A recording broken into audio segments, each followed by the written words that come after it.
So we've talked about forming relationships. We talked about what it takes to have high quality relationships. And before we end, I'd like to just talk for a moment about when it's time to leave a relationship. And so I know that there are times where we can have acceptable flaws and unacceptable flaws, and there are boundaries that are necessary to be set. What are the absolute no-nos in a relationship, and when do you recognize in any, be it family, friend, or work, when is it time to leave a relationship or put distance between you and that person? Oh, that's so good. It's so good.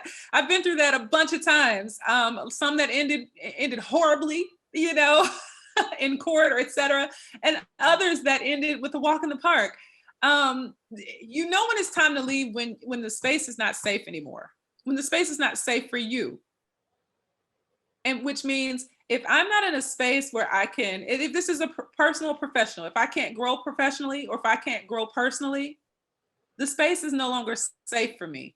Because in a safe space, I'm able to be vulnerable, I'm able to grow, I'm able to share vision, I'm able to vocalize, to be heard, and to be seen. Mm-hmm. So when those opportunities are not available in the relationship, it's no longer a safe space for you. It's actually a stagnant space, and it will eat away at your potential.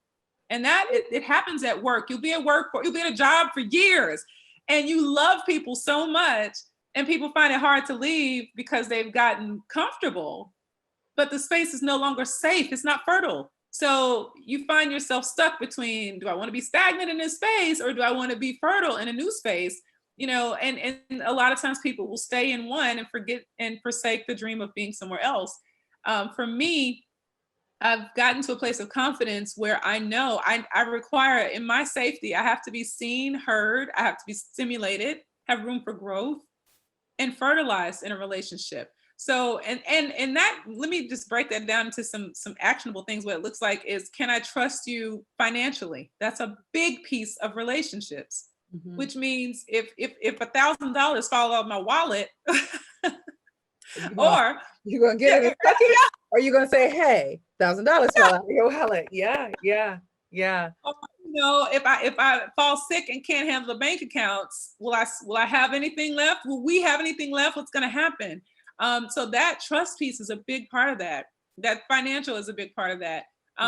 Will you look out for my best interest when I'm not around? Mm-hmm. Are you going to speak well of me or ill of me? And that's on teams. You know, will you include me when I'm not present? Am I still a part of the team? You know, or are you going to isolate me from team development and make me feel like I'm not a part of the team? You know, and that happens with kids as well. You know, am I a part of this sports team, or am I a part of this group of friends?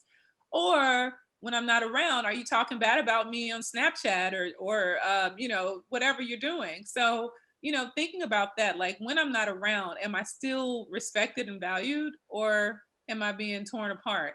I mean, and then are you okay with me having other friends? Like, are you okay with me personally and professionally especially, because professional, you may have lots of interest outside of your organization.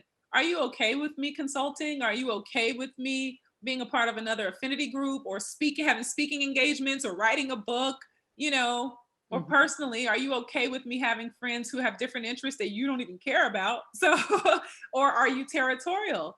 If you're territorial with me as a friend, you're gonna lose your spot, because I don't have a bound. So, you know, I don't have no boundaries. So, you know, that's very important to me, and I always think about that. And then the other thing is, in the relationship, are you being challenged for growth? Is it challenging you to stimulate you, to grow you, or is it challenging you to destroy you?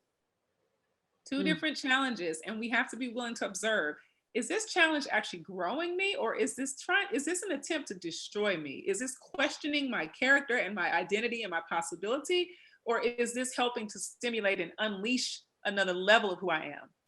They are very clear when you look at them. You'll actually see people by name when you think through it. You're like, oh my God, it's her. Yeah, I mean, it is, because sometimes it's meant to destroy you. Other times it's meant to grow you. Challenges are not all bad. Not every cloud is a storm cloud, right? But what is it meant to do? How is it building you or breaking you? If it's meant to break you, it's not a safe space. You gotta go.